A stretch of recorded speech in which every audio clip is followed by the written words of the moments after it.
Hey guys, कैसे हैं आप सभी। आई होप कि ठीक होंगे। फ्रेंड्स, आज की इस वीडियो में हम बात करेंगे सेल्फ डिफेंस के बारे में। सेल्फ डिफेंस क्या होती है, सेल्फ डिफेंस में आप किसी व्यक्ति को कितना चोट पहुंचा सकते हैं, क्या सेल्फ डिफेंस में किसी की हत्या कर सकते हैं। तो आपके जानकारी के लिए बता दूं, जी हाँ, बिल्कुल कर सकते हैं। भारतीय दंड संहिता की धारा 96 से लेकर 106 तक में सेल्फ डिफेंस के बारे में बताया गया है। आईपीसी की सेक्शन 96 से लेके 106 तक में सभी व्यक्तियों को प्राइवेट डिफेंस, सेल्फ डिफेंस का अधिकार दिया गया है। सेल्फ डिफेंस का मतलब होता है कि कोई भी व्यक्ति अपने प्रॉपर्टी और अपने बॉडी को बचाव में किसी दूसरे व्यक्ति को चोट पहुंचा सकता है। लेकिन जहां कानून सेल्फ डिफेंस का अधिकार देता है, वहीं पे कुछ कंडीशन भी है। सेल्फ डिफेंस में आप किसी को उतना ही चोट पहुंचा सकते हैं जितना कि ज़रूरी है। ऐसा नहीं कि आपको कोई थप्पड़ मारे और सेल्फ डिफेंस में आप उसे गोली मार दें, तो ये अपराध की कैटेगरी में आएगी, ना कि आपको सेल्फ डिफेंस का राइट दिया जाएगा। सो फ्रेंड्स, सभी सेक्शनों को डिटेल में देखते हैं बारी बारी से। चलिए देखते हैं सेक्शन क्या कहती है। धारा 96 कहती है कि कोई बात अपराध नहीं है जो प्राइवेट प्रतिरक्षा के अधिकार के प्रयोग में की जाती है। सेक्शन 97 शरीर तथा संपत्ति की प्राइवेट प्रतिरक्षा का अधिकार। देखिए, धारा 97 के अंतर्गत प्रत्येक व्यक्ति को अपने शरीर तथा संपत्ति की रक्षा करने का अधिकार प्राप्त है। लेकिन धारा 97 जहां प्राइवेट डिफेंस का अधिकार देता है, वहीं कुछ कंडीशन भी हैं। आप किसी को सेल्फ डिफेंस में उतना ही चोट पहुंचा सकते हैं जितना आवश्यक हो। ऐसा नहीं कि कोई आपको डंडे से मारने की कोशिश करे और आप उसे सेल्फ डिफेंस के रूप में तलवार से मार दें। आप किसी को उतना ही चोट पहुंचा सकते हैं जितना ज़रूरी है।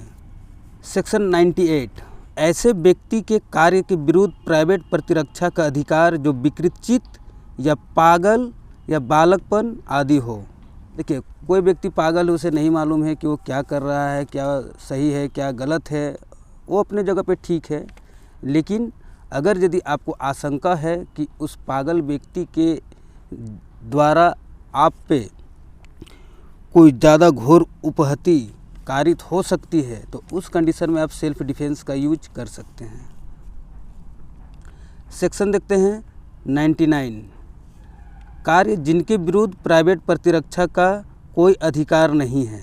कि कोई पुलिस ऑफिसर विधि कार्य के अधीन किसी व्यक्ति को गिरफ्तार करने आता है और गिरफ्तार करने के दौरान किसी तरह का साधारण मारपीट होती है और आपको घोर उपहति या मृत्यु की आशंका नहीं होती है, तो उस दौरान आप प्राइवेट प्रतिरक्षा का उपयोग नहीं कर सकते हैं। लेकिन हाँ, उस पुलिस वाले से गिरफ्तारी का कारण पूछ सकते हैं। नेक्स्ट देखते हैं सेक्शन 100 कहता है शरीर की प्राइवेट प्रतिरक्षा के अधिकार का विस्तार मृत्यु कारित करने पर कब होता है। देखिए, सेक्शन 100 बहुत ही इम्पोर्टेंट है। इसमें बताया गया है कि आप कब किसी को सेल्फ डिफेंस में जान से मार सकते हैं। तो देखिए क्या क्या ऐसा कंडीशन है। पहला है, अगर कोई व्यक्ति आप पे हमला करता है जिससे आपको ये आशंका होती है कि वो व्यक्ति आपको जान से मार देगा, तो उस कंडीशन में आप सेल्फ डिफेंस का यूज करके आप हमला करने वाले व्यक्ति को जान से मार सकते हैं। दूसरा देखते हैं, ऐसा हमला जिसका परिणाम घोर उपहति होगा। ऐसा कोई आप पे अटैक करता है जिससे आपको आशंका हो कि उसका परिणाम ज़्यादा ही सीरियस डेंजर हो सकता है। तीसरा है, बलात्कार करने के आशय से किया गया हमला।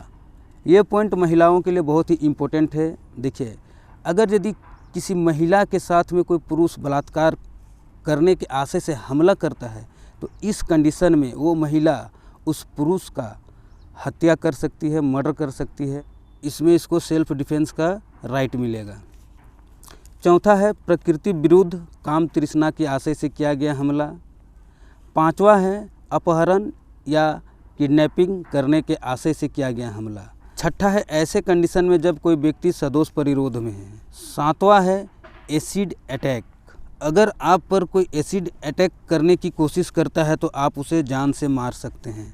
देखिए, सेक्शन 100 में इतने सारे कंडीशन हैं। अगर इन कंडीशन में अगर यदि आपके साथ कुछ उपहति होता है, तो आप इस कंडीशन में आप हमला करने वाले को प्राइवेट डिफेंस के रूप में जान से मार सकते हैं।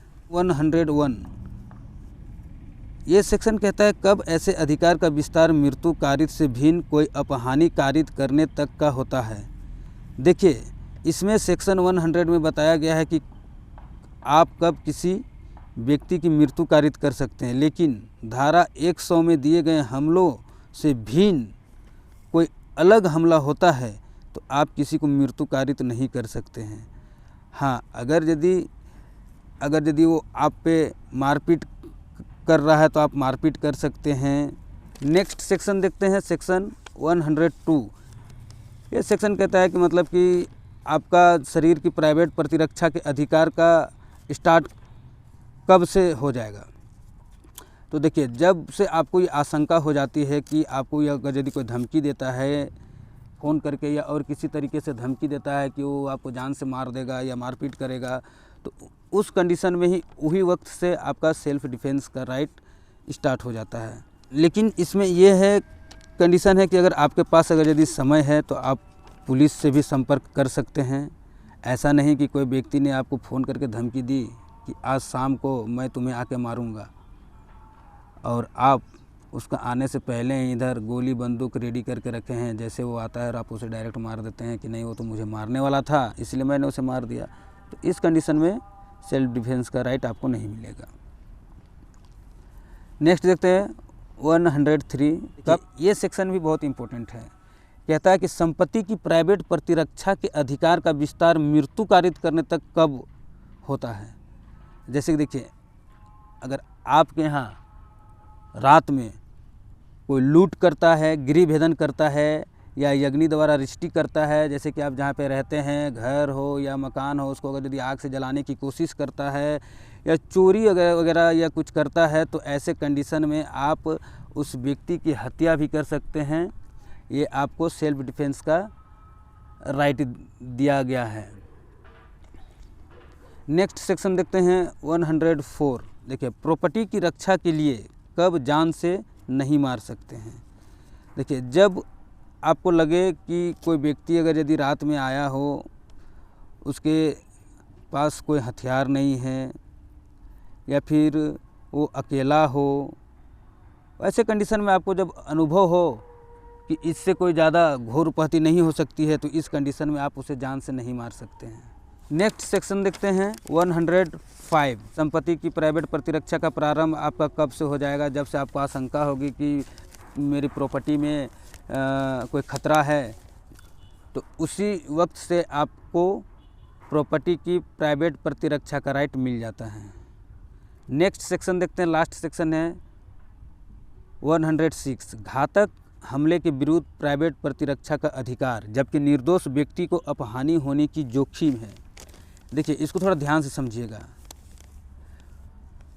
कोई भीड़ है, कोई भीड़ के द्वारा किसी व्यक्ति को जान से मारने के लिए दौड़ाया जा रहा है।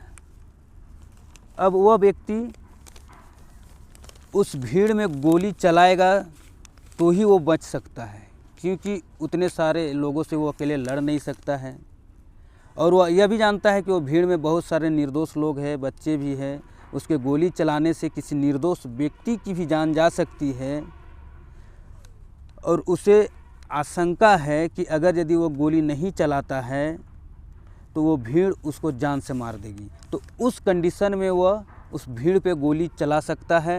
और अगर यदि किसी निर्दोष व्यक्ति की जान चली जाती है तो इस कंडीशन में गोली चलाने वाले व्यक्ति को सेल्फ डिफेंस का राइट मिलेगा। Thank you friends.